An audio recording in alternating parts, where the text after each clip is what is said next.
તમારા ઘરના પૂજા ઘરમાં રાખેલો એક નાનો સફેદ કપૂર ખેતીમાં પણ ખૂબ ઉપયોગી સાબિત થઈ શકે છે. જી હા, એ જ કપૂર જેનો આપણે દિવાળી અને પૂજાપાઠમાં ઉપયોગ કરીએ છીએ. એમાં કુદરતી જીવાત રિપેલેન્ટ અને ફંગસ રોકવાના ગુણ હોય છે, જે પાકને સુરક્ષિત રાખવામાં મદદ કરે છે. આશીર્વાદ એગ્રો ચેનલ આજે તમને કપૂરનું સંપૂર્ણ વિજ્ઞાન સરળ ભાષામાં સમજાવશે. 1. કપૂર ખેતીમાં શું કામ કરે છે? 2. તે પાકમાં કેવી રીતે અસર કરે છે? 3. કઈ કઈ જીવાતો અને ફૂગના રોગમાં ઉપયોગી છે? 4. કપૂરનું દ્રાવણ સાચી રીતથી કેવી રીતે બનાવવું? અને 5. ઉપયોગ કરતી વખતે કઈ સાવધાનીઓ રાખવી? આ બધી માહિતી તમને એક જ વિડીયોમાં મળશે, એટલે વિડીયોને અધવચ્ચે છોડ્યા વગર અંત સુધી જરૂર જોવો. સૌપ્રથમ સમજીએ કે આખરે કપૂર છે શું. ખેડૂત ભાઈઓ, કપૂર એક કુદરતી પદાર્થ છે જે મુખ્યત્વે સિનેમોમમ કેમ્ફોરા નામના વૃક્ષમાંથી મેળવવામાં આવે છે. આજકાલ બજારમાં મળતો મોટાભાગનો કપૂર કૃત્રિમ રીતે પણ બનાવવામાં આવે છે, પરંતુ બંનેમાં ગંધ અને અસર લગભગ સમાન રહે છે. કપૂરમાં કુદરતી રીતે 3 મુખ્ય ગુણધર્મો જોવા મળે છે. 1. એન્ટીબેક્ટેરિયલ, એટલે કે હાનિકારક જીવાણુઓની વૃદ્ધિને ઘટાડવામાં મદદરૂપ. 2. એન્ટીફંગલ, જે ફૂગજન્ય રોગોને નિયંત્રણમાં રાખવામાં સહાયક બને છે. અને 3. જીવાત ભગાડક ગુણ, જે કેટલીક ચૂસક જીવાતોને દૂર રાખવામાં મદદ કરે છે. હવે વાત કરીએ કે કપૂર કામ કેવી રીતે કરે છે. કપૂરની તીવ્ર અને ખાસ સુગંધ જીવાતો માટે અસહ્ય બને છે, તેથી તે પાકના છોડ પર બેસવાનું ટાળે છે. આ કારણે કપૂર સીધો ઝેર જેવી અસર નથી કરતો, પરંતુ જીવાતોને દૂર રાખવામાં મદદ કરે છે. સાથે સાથે તેની ગુણધર્મો માટી અને પાંદડામાં ફૂગ અને જીવાણુના પ્રભાવને પણ ઘટાડવામાં સહાય કરે છે. ફાયદો નંબર 1. રસ ચૂસતી જીવાતોનું નિયંત્રણ. ખેડૂત ભાઈઓ, આપણા પાકને સૌથી વધારે નુકસાન કરતી જીવાતો એટલે રસ ચૂસનારી જીવાતો, જેમ કે સફેદ માખી, જે ખાસ કરીને કપાસ અને શાકભાજીમાં જોવા મળે છે. લીલા તળતળિયા, જે દાળવાળા પાકમાં ભારે નુકસાન કરે છે. મોલોમસી એટલે કે એફિડ, જે શાકભાજીમાં ઝડપથી ફેલાય છે. થ્રિપ્સ, જે પાનને ચાંદી જેવા બનાવી દે છે. અને માઇટ્સ, જે લગભગ દરેક પાકમાં જોવા મળે છે. હવે સમજીએ કે આ જીવાતો નુકસાન કેવી રીતે કરે છે. આ જીવાતો સામાન્ય રીતે પાનની નીચે છુપાઈને બેઠી રહે છે અને ધીમે ધીમે છોડનો રસ ચૂસતી રહે છે, જેના કારણે પાન વાંકડા પડે છે, પીળાશ આવે છે અને છોડની વૃદ્ધિ ધીમે પડી જાય છે. જો સમયસર નિયંત્રણ ન થાય તો ઉપજમાં ભારે ઘટાડો થઈ શકે છે. હવે વાત કરીએ કપૂર અહીં કેવી રીતે મદદ કરે છે. કપૂરની તીવ્ર અને ખાસ સુગંધ જીવાતોને અસહ્ય લાગે છે, જેના કારણે તે પાક પર બેસવાનું ટાળે છે. ખાસ કરીને સફેદ માખી, એફિડ અને થ્રિપ્સ જેવી જીવાતોમાં કપૂર રિપેલેન્ટ તરીકે કામ કરે છે. એટલે કે તે જીવાતોને તરત નથી મારતું, પરંતુ પાકથી દૂર રાખવામાં મદદ કરે છે. ઉપયોગ કરતી વખતે ખાસ ધ્યાન આપો. કપૂરનો છંટકાવ વહેલી સવાર અથવા સાંજના સમયે કરવો, જેથી તેની અસર વધારે સમય સુધી ટકી શકે. અને પાનની નીચેના ભાગમાં પણ છંટકાવ કરવો ખૂબ જ જરૂરી છે, કારણ કે જીવાતો ત્યાં વધુ રહે છે. જરૂર મુજબ 7 થી 10 દિવસના અંતરે ફરી છંટકાવ કરી શકાય છે. ઘણા ખેડૂતોના અનુભવ પ્રમાણે કપૂરનો યોગ્ય ઉપયોગ કરવાથી રસ ચૂસતી જીવાતોના પ્રભાવમાં સ્પષ્ટ ઘટાડો જોવા મળે છે. ફાયદો નંબર 2. ઈયળ અને પાન ફળ ખાવતી જીવાતો પર નિયંત્રણ. ખેડૂત ભાઈઓ, રસ ચૂસતી જીવાતો જેટલી જ ખતરનાક હોય છે પાન અને ફળ ખાઈ જતી ઈયળો, જેમ કે ચણાની ઈયળ, જે સીધું દાણા અને ફૂલને નુકસાન કરે છે. કપાસની ગુલાબી ઈયળ, જે બોળમાં ઘૂસી જાય છે. ટામેટાની ફળ કોળિયા ઈયળ, જે ફળમાં છિદ્ર પાડે છે. કોબીજ અને ફૂલકોબીમાં આવતી ઈયળો. અને રીંગણમાં ફળ અને ડાળીને નુકસાન કરતી જીવાતો. હવે સમજીએ કે આ જીવાતો નુકસાન કેવી રીતે કરે છે. આ ઈયળો પાનને ચાવીને ખાય છે અને ઘણી વખત પાનમાં છિદ્ર પાડી દે છે. કેટલાક કિસ્સામાં તે ફળ અથવા દાંડીમાં અંદર સુધી ઘૂસી જાય છે, જેના કારણે ફળ સડી જાય છે અને વેચાણ લાયક રહેતું નથી. સમયસર નિયંત્રણ ન થાય તો ઉપજ અને ગુણવત્તા બંનેમાં નુકસાન થાય છે. હવે વાત કરીએ કપૂર અહીં કેવી રીતે મદદ કરે છે. કપૂરની તીવ્ર સુગંધ પતંગિયાઓને પાક પર ઈંડા મૂકવાથી અટકાવવામાં મદદ કરે છે. સાથે સાથે પાન પર તેની ગંધ અને સ્વાદના કારણે ઈયળો ખોરાક ઓછું કરે છે અથવા અન્ય જગ્યાએ ખસે છે. એટલે કે કપૂર સીધું ઝેરી અસર કરતું નથી, પરંતુ જીવાતના પ્રભાવને ઘટાડવામાં સહાય કરે છે. વધુ સારો પરિણામ મેળવવા માટે શું કરવું? કપૂરનો છંટકાવ શરૂઆતના તબક્કામાં કરવો ખૂબ જ મહત્વનો છે. જ્યારે ઈયળ નાની હોય ત્યારે અસર વધુ સારી મળે છે. વધુ ઉપદ્રવ હોય તો કપૂર સાથે નીમ આધારિત દવા અથવા અન્ય જૈવિક ઉપાય જોડીને ઉપયોગ કરવો વધુ અસરકારક બને છે. 7 થી 10 દિવસના અંતરે જરૂર મુજબ ફરી છંટકાવ કરી શકાય છે. એટલે કે કપૂરનો યોગ્ય ઉપયોગ કરવાથી ઈયળ અને ફળ ખાતી જીવાતોના પ્રભાવને નિયંત્રિત કરવામાં મદદ મળે છે અને પાકને વધુ સુરક્ષિત રાખી શકાય છે. ખેડૂત ભાઈઓ, એક નાની વિનંતી છે. જો આ માહિતી તમને કામની લાગી રહી હોય તો એક લાઇક જરૂર કરજો અને આ વિડિયો તમારા ગામના વોટ્સએપ ગ્રુપમાં શેર કરો, જેથી બીજા ખેડૂત ભાઈઓને પણ ફાયદો મળી શકે. અને હા, આવી જ ઉપયોગી ખેતીની માહિતી માટે આશીર્વાદ એગ્રો ચેનલને સબસ્ક્રાઇબ કરવાનું ભૂલતા નહીં. ફાયદો નંબર 3: ફૂગ અને ફૂગજન્ય રોગોની સંપૂર્ણ રોકથામ. ખેતીમાં ફૂગ એક છુપેલી આપત્તિ છે, કારણ કે તે શરૂઆતમાં દેખાતી નથી. જમીનમાં ઘણી વખત હાનિકારક ફૂગ પેદા થઈ જાય છે, જે ગંભીર નુકસાન કરે છે. મૂળના રોગો. મૂળનો સડો તમામ છોડ માટે ઘાતક. મૂળમાં કાળું ભોક, છોડ પાણી સહન કરી શકતો નથી. પાન પર થતા ફૂગજન્ય રોગો. સુકારો, તૂટણા અને ધોધમાં ઝડપથી ફેલાય છે. છારો ગરમીના મોસમમાં વધુ જોવા મળે છે. કાળી ચરમી, જાળાવાળો ગંભીર રોગ. આ રોગો પાકને કેવી રીતે નુકસાન પહોંચાડે છે? આખો પાક ધરમમૂળથી નષ્ટ થઈ જાય છે. ખાસ કરીને વરસાદ પછી આવે તો આખું ખેતર બરબાદ થઈ શકે છે. સૌથી મોટી સમસ્યા: ફૂગજન્ય રોગો ઘણી વખત રાસાયણિક દવાઓથી સંપૂર્ણ ઠીક થતા નથી. કપૂર પ્રકૃતિનું શક્તિશાળી ફૂગનાશક. જમીનમાં ઉપયોગ કરતી વખતે જમીનમાં આપેલો કપૂર હાનિકારક ફૂગને સીધો નાશ કરે છે. છોડના મૂળને મજબૂત રક્ષણ આપે છે. 3 થી 4 મહિના સુધી અસરકારક રહે છે. પાન પર છંટકાવથી ફૂગના ફેલાવાને રોકી શકાય છે. શિયાળો અને વસંતમાં ખૂબ અસરકારક. રાસાયણિક દવાઓ જેવી કોઈ નુકસાનકારક અસર નથી. વૈજ્ઞાનિક તથ્ય: સંશોધન મુજબ કપૂર ફૂગને મોટા પ્રમાણમાં નિયંત્રિત કરવામાં મદદરૂપ સાબિત થયું છે. ફાયદો નંબર 4: જમીનમાં રહેતી જીવાતો પર નિયંત્રણ. ખેડૂત ભાઈઓ, કેટલીક જીવાતો એવી હોય છે જે માટીના અંદર રહીને પાકને નુકસાન પહોંચાડે છે, જેમ કે કટવમ એટલે ઉધઈ, દીમક અને અન્ય જમીનના કીડા.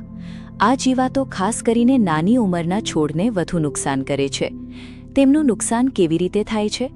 કટવમ જેવી જીવાતો રાત્રે સક્રિય બને છે અને જમીન પાસેના ભાગેથી છોડને કાપી નાખે છે, જ્યારે દીમક મૂળને નુકસાન પહોંચાડે છે, જેના કારણે છોડ ધીમે ધીમે સુકાઈ જાય છે. આ પ્રકારની જીવાતો દેખાતી નથી, તેથી નુકસાન અચાનક જણાય છે. કપૂર અહીં કેવી રીતે મદદ કરે છે? કપૂરની તીવ્ર સુગંધ માટીના ઉપરના સ્તર સુધી ફેલાય છે, જે કેટલીક જમીનના જીવાતોને દૂર રાખવામાં મદદ કરે છે. ખાસ કરીને શરૂઆતના તબક્કામાં કપૂરનો ઉપયોગ સહાયક બની શકે છે. ઉપયોગ કેવી રીતે કરવો?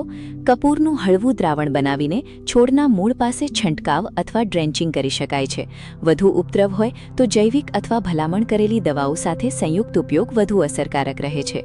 એટલે કે કપૂર એક સહાયક ઉપાય તરીકે કામ કરે છે, જે જમીનના જીવાતોના પ્રભાવને ઘટાડવામાં મદદરૂપ બને છે. ફાયદો નંબર 5: ફળમાખી અને અન્ય નુકસાનકારક તત્વોથી બચાવ. ખાસ કરીને શાકભાજી અને ફળ પાકમાં ફળમાખી એક મોટી સમસ્યા બને છે. ફળમાખી ફળમાં નાના છિદ્ર પાડી તેમાં ઈંડા મૂકે છે અને ત્યારબાદ ફળ અંદરથી સડવા લાગે છે, જેના કારણે ઉપજ અને ગુણવત્તા બંનેમાં ઘટાડો થાય છે.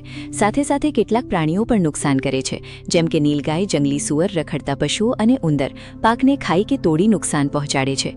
કપૂરનો ઉપયોગ અહીં કેવી રીતે કરી શકાય? ખેતરની આજુબાજુ નાની પોટલીઓમાં કપૂર રાખીને લટકાવી શકાય છે, જેથી તેની ગંધ આસપાસ ફેલાય. આ ગંધ કેટલીક જીવાતો અને નાના પ્રાણીઓને નજીક આવવાથી અટકાવવામાં મદદરૂપ બને છે. ફળમાખી માટે કપૂર સાથે અન્ય આકર્ષક ટ્રેપ અથવા જૈવિક ઉપાય જોડવાથી વધુ સારો પરિણામ મળે છે. એટલે કે કપૂર એક સરળ અને ઓછા ખર્ચનો સહાયક ઉપાય છે, જેને અન્ય પદ્ધતિઓ સાથે જોડીને ઉપયોગ કરવાથી વધુ લાભ મળી શકે છે. હવે જોઈએ કપૂરને ખેતરમાં વાપરવાની પદ્ધતિઓ. પદ્ધતિ નંબર 1: કપૂરનો સાદા પાણી સાથે છંટકાવ. આ સૌથી સરળ અને સામાન્ય પદ્ધતિ છે, જેનો ઉપયોગ નાનાથી મોટા દરેક ખેડૂત કરી શકે છે. જરૂરી સામગ્રી શું છે? 1. 15 લીટરનું સ્પ્રે પંપ. 2. 10 થી 15 ગ્રામ શુદ્ધ કપૂર. 3. સાદું પાણી. અને ચોથું, થોડું લિક્વિડ સાબુ અથવા સ્ટીકર, જેથી દ્રાવણ સારી રીતે મિક્સ થાય. પગલું 1: કપૂર તૈયાર કરો. કપૂરને નાનું નાનું વાટી પાવડર બનાવો, જેથી તે પાણીમાં સરળતાથી ભળી શકે. પગલું 2, હૂંફાળું પાણી લો. અડધાથી 1 લીટર પાણીને હળવું ગરમ કરો, અંદાજે 40થી 50 ડિગ્રી સુધી. ધ્યાન રાખો, પાણી ઉકળવું નહીં જોઈએ. પગલું 3, મિશ્રણ બનાવો. હવે આ ગરમ પાણીમાં કપૂર પાવડર ઉમેરો અને સારી રીતે હલાવો. ત્યારબાદ તેમાં 2 થી 3 મિલી લિક્વિડ સાબુ અથવા સ્ટીકર ઉમેરો, જેથી દ્રાવણ સમાન રીતે ફેલાય. પગલું 4, સ્પ્રે ટાંકી તૈયાર કરો. આ તૈયાર મિશ્રણને 15 લીટર સ્પ્રે ટાંકીમાં નાખો અને બાકી પાણી ભરી દો. ટાંકી સારી રીતે હલાવો, જેથી દ્રાવણ સમાન બને. ઉપયોગ કરતી વખતે મહત્વની બાબતો: છંટકાવ વહેલી સવાર અથવા સાંજે કરવો, જેથી અસર વધુ સારી મળે. પાનની નીચેના ભાગમાં ખાસ ધ્યાન આપવું, કારણ કે જીવાતો ત્યાં વધારે રહે છે. જરૂર મુજબ 7 થી 10 દિવસના અંતરે ફરી છંટકાવ કરી શકાય છે, અને ભારે ઉપદ્રવ હોય તો અન્ય જૈવિક ઉપાયો સાથે જોડીને ઉપયોગ કરવો વધુ ફાયદાકારક બને છે. આ સરળ પદ્ધતિથી તમે ઓછા ખર્ચે કપૂરનો ઉપયોગ કરીને જીવાતોના પ્રભાવને ઘટાડવામાં મદદ મેળવી શકો છો. પદ્ધતિ નંબર 2, કપૂર અને નીમ ઓઇલ સાથે છંટકાવ. જ્યારે ખેતરમાં જીવાતો અથવા ઈયળોનો ઉપદ્રવ વધારે હોય ત્યારે આ પદ્ધતિ વધુ અસરકારક બની શકે છે. જરૂરી સામગ્રી: 1, 10 થી 15 ગ્રામ કપૂર પાવડર, 2, 30 થી 50 મિલી નીમ ઓઇલ, 3, 15 લીટર પાણી, 4, 10 થી 15 મિલી લિક્વિડ સાબુ અથવા સ્ટીકર. પગલું 1, કપૂર તૈયાર કરો. કપૂરને નાનું વાટી પાવડર બનાવો, જેથી તે મિશ્રણમાં સારી રીતે ભળી શકે. પગલું 2, નીમ ઓઇલનું ઇમલ્શન બનાવો. પહેલા નીમ ઓઇલમાં લિક્વિડ સાબુ અથવા સ્ટીકર ઉમેરો અને તેને સારી રીતે મિક્સ કરો. આ પ્રક્રિયા જરૂરી છે, જેથી તેલ પાણીમાં સમાન રીતે ભળી શકે. પગલું 3, કપૂર ઉમેરો. હવે આ મિશ્રણમાં કપૂર પાવડર ઉમેરો અને 5 થી 10 મિનિટ સારી રીતે હલાવો. પગલું 4, સ્પ્રે ટાંકી તૈયાર કરો. આ મિશ્રણને 15 લીટર પાણીમાં ઉમેરો અને ટાંકી સારી રીતે હલાવો. વપરાશ દરમિયાન વચ્ચે વચ્ચે હલાવવું ખૂબ જરૂરી છે. આ મિશ્રણ કેવી રીતે કામ કરે છે? નીમ ઓઇલ જીવાતોના વિકાસ અને પ્રજનન પર અસર કરે છે, જ્યારે કપૂર તેની ગંધથી જીવાતોને દૂર રાખે છે. બંને મળીને જીવાતોના પ્રભાવને ઘટાડવામાં મદદ કરે છે. મહત્વની સૂચનાઓ: છંટકાવ સવાર કે સાંજના સમયે કરવો વધુ અસરકારક છે. 7 થી 10 દિવસના અંતરે ફરી છંટકાવ કરો. ભારે ઉપદ્રવ હોય ત્યારે આ પદ્ધતિ ખાસ ઉપયોગી બને છે. એટલે કે કપૂર અને નીમ ઓઇલનો સંયુક્ત ઉપયોગ એક સરળ અને અસરકારક ખેતી ઉપાય બની શકે છે. પદ્ધતિ નંબર 3, કપૂરનો જમીન માર્ગે ઉપયોગ. આ પદ્ધતિ ખાસ કરીને જમીનમાં રહેતી જીવાતો અને મૂળના આસપાસના પરિસ્થિતિને સુધારવા માટે સહાયક બને છે. કપૂર જમીનમાં સીધું ખાતર તરીકે કામ નથી કરતું, પરંતુ તેની ગંધ અને ગુણધર્મો કેટલીક જીવાતોને દૂર રાખવામાં મદદ કરે છે. ખાસ કરીને કટવોર્મ, દીમક અને કેટલીક જમીનના કીડા સામે સહાયક અસર આપે છે. 1 એકર માટે જરૂરી સામગ્રી: 100 થી 150 ગ્રામ કપૂર પાવડર, 10 થી 15 કિલો સૂકી રેતી. પગલું 1, મિશ્રણ તૈયાર કરો. કપૂરને બારીક વાટી પાવડર બનાવો અને તેને સૂકી રેતીમાં સમાન રીતે ભેળવો. ધ્યાન રાખો, રેતી સંપૂર્ણ સૂકી હોવી જોઈએ, જેથી મિશ્રણ સારી રીતે ફેલાય. પગલું 2, ખેતરમાં ફેલાવો. આ મિશ્રણને ખેતરમાં સમાન રીતે છાંટો, ખાસ કરીને છોડની લાઇન પાસે. પગલું 3, હળવું સિંચાઈ આપો. મિશ્રણ નાખ્યા પછી હળવું પાણી આપો, જેથી કપૂર જમીનના ઉપરના સ્તર સુધી પહોંચે. વધુ અસર માટે શું કરી શકાય? તમે જીવામૃત યા અન્ય જૈવિક દ્રાવણ સાથે અલગથી ઉપયોગ કરી શકો છો, પરંતુ કપૂરને વધુ માત્રામાં સીધું તેમાં ભેળવવું ટાળવું. મહત્વની સૂચનાઓ: આ પદ્ધતિને જરૂર મુજબ 20 થી 30 દિવસના અંતરે પુનરાવર્તન કરી શકાય છે. વધુ ઉપદ્રવ હોય તો અન્ય ભલામણ કરેલી પદ્ધતિઓ સાથે સંયુક્ત ઉપયોગ કરવો વધુ અસરકારક રહેશે. એટલે કે કપૂરનો જમીનમાં ઉપયોગ એક સહાયક ઉપાય તરીકે કામ કરે છે, જે જમીનના જીવાતોના પ્રભાવને ઘટાડવામાં મદદરૂપ બને છે. હવે વાત કરીએ સૌથી મહત્વના ભાગની: સાવધાનીઓ. ખેડૂત ભાઈઓ, કપૂરનો ઉપયોગ યોગ્ય રીતે કરશો તો ફાયદો, અને ખોટી રીતે કરશો તો નુકસાન પણ થઈ શકે છે. સાવધાની નંબર 1, યોગ્ય માત્રાનું પાલન. ઘણા ખેડૂતો માને છે કે વધુ માત્રા એટલે વધુ પરિણામ, પરંતુ કપૂર સાથે આ વિચાર ખોટો છે. જો તમે વધુ માત્રામાં કપૂર ઉમેરશો તો પાન પર દાજ, પીળાશ અને વૃદ્ધિમાં ઘટાડો જોવા મળી શકે છે. સુરક્ષિત માત્રા 15 લીટર પાણી માટે 10 થી 15 ગ્રામ કપૂર પૂરતું છે. યાદ રાખો, યોગ્ય માત્રા ફાયદો આપે છે, વધુ માત્રા નુકસાન પહોંચાડી શકે છે. સાવધાની નંબર 2. છંટકાવનો યોગ્ય સમય. કપૂર ઉડનક્ષમ પદાર્થ છે, એટલે ગરમીમાં તે ઝડપથી બાષ્પીભવન થઈ જાય છે. તેથી બપોરના તડકામાં છંટકાવ કરવાથી તેની અસર ઘણી ઘટી જાય છે. શ્રેષ્ઠ સમય વહેલી સવાર અથવા સાંજનો સમય, જ્યારે તાપમાન ઓછું હોય. આ સમયે છંટકાવ કરવાથી દ્રાવણ પાન પર વધારે સમય ટકે છે અને અસર સારી મળે છે. સાવધાની નંબર 3. ફૂલ અવસ્થામાં ખાસ ધ્યાન. જ્યારે પાકમાં ફૂલ આવી રહ્યા હોય ત્યારે કપૂરનો સીધો છંટકાવ ટાળવો જોઈએ, કારણ કે તેની તીવ્ર ગંધ પરાગનયક જીવાતો જેમ કે મધમાખીઓને દૂર રાખી શકે છે, જેના કારણે પરાગનયન પ્રક્રિયા પર અસર પડે છે અને ફળ બાંધવામાં ઘટાડો થઈ શકે છે.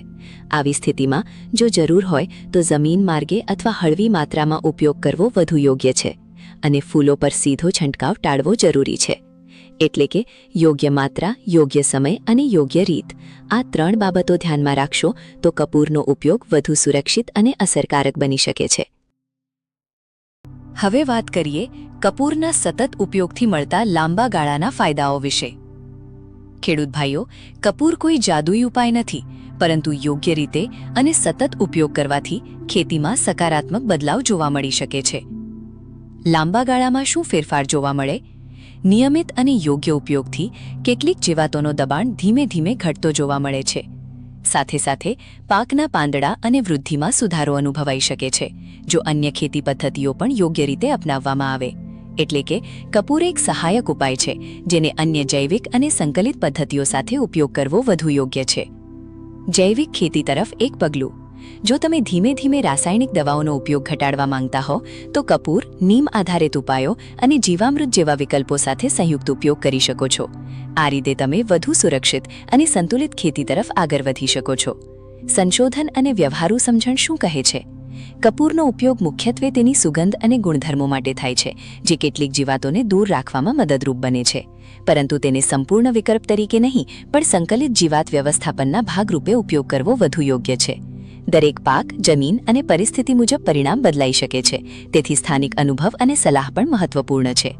એટલે કે યોગ્ય માહિતી, યોગ્ય પદ્ધતિ અને સંતુલિત ઉપયોગ, આ 3 બાબતો સાથે કપૂર ખેતીમાં એક ઉપયોગી સાધન બની શકે છે. તો ખેડૂત ભાઈઓ, કપૂર ખેતીમાં એક ઉપયોગી સહાયક ઉપાય બની શકે છે. પરંતુ યાદ રાખો, યોગ્ય માત્રા, યોગ્ય સમય અને યોગ્ય રીત, આ 3 બાબતો ખૂબ જ મહત્વપૂર્ણ છે. માત્રા નિયંત્રણમાં રાખો. વધુ કપૂર હંમેશા ફાયદાકારક નથી.